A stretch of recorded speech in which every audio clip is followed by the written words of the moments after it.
Hello everyone, আমি Vaishali. Welcome back to my new mini blog. আজ সকাল থেকেই আকাশটা একদম মেঘলা, এমন একটা ওয়েদার যে মনে হচ্ছিল আজ আর কিছু না, শুধু কম্বল মুড়িয়ে দিয়ে ঘুমাই। কিন্তু মা হওয়ার পর এসব ইচ্ছা তো শুধুই ইচ্ছাই থেকে যায়।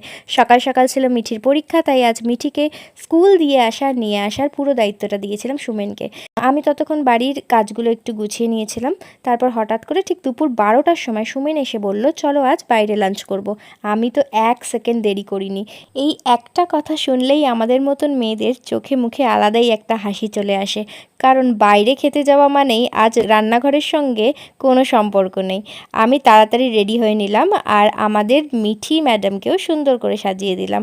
আজ ও পরেছিল একটা একদম নতুন আউটফিট। এই সুন্দর ড্রেসটা ওকে গিফট করেছিল ওর দিদুন আর পুলিশ দাদু। বলো তো মিঠিকে আজ কেমন লাগছে, কমেন্টে অবশ্যই জানাবে। প্রথমে প্ল্যান ছিল বাইক নিয়ে যাব, কিন্তু সকাল থেকেই যে বৃষ্টি পড়ছে, ভাবলাম লাঞ্চ করতে যাওয়ার আগেই যদি পুরো ভিজে যাই তাহলে তো মজাটাই মাটি হয়ে যাবে। তাই শেষ পর্যন্ত একটা র্যাপিডো কার বুক করলাম। মিঠি তো গাড়িতে উঠেই একদম এক্সাইটেড। এখনও কিন্তু ও গাড়ি দেখেনি, দূর থেকে গাড়ি দেখেই খুব এক্সাইটেড হয়ে গেছে। ওর কাছে গাড়িতে চড়া মানেই পিকনিক শুরু। জানলার বাইরে তাকিয়ে কখনো বৃষ্টি দেখছে, কখনো রাস্তা দেখছে, আবার কখনো নিজের মনেই গান গাইছে। ছোটদের আনন্দগুলো সত্যিই খুব সিম্পল, তাই না? আজকের আবহাওয়াটা এত সুন্দর ছিল যে কি বলবো। কল্যাণীর হাইওয়ে দিয়ে যাওয়ার সময় দুপাশে সবুজ গাছ, হালকা বৃষ্টি, ঠান্ডা হাওয়া আর গাড়ির মিউজিক সিস্টেমে একটা সুন্দর গান একেবারে সিনেমার মতন ছিল। মনে হচ্ছিল রাস্তা যেন আর শেষই না হয়। আজ আমরা যাচ্ছিলাম বারবিকিউ নেশনে লাঞ্চ করতে। অনেক দিন ধরেই যাওয়ার প্ল্যান ছিল, কিন্তু নানা কারণে হয়ে উঠছিল না।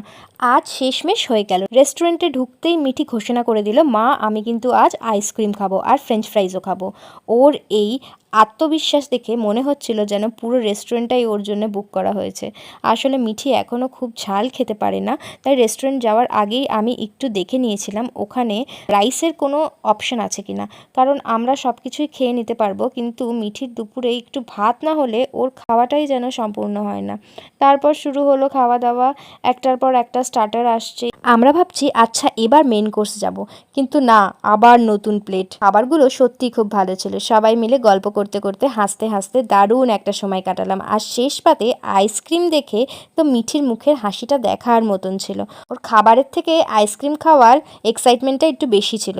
ছোট্ট একটা হঠাৎ করে করা প্ল্যান, কিন্তু দিনটা একদম সুন্দর হয়ে গেল। মাঝে মাঝে এমন কোনো প্ল্যান ছাড়াই বেরিয়ে পড়ার মজাই আলাদা। পরিবারকে নিয়ে কাটানো এই ছোট্ট ছোট্ট মুহূর্তগুলোই তো পরে সবচেয়ে সুন্দর স্মৃতি হয়ে থাকে। যদি আজকের এই ছোট্ট মিনি ব্লগটা আপনাদের ভালো লেগে থাকে তাহলে ভিডিওটা অবশ্যই একটা লাইক করে দিও। চ্যানেলে নতুন হলে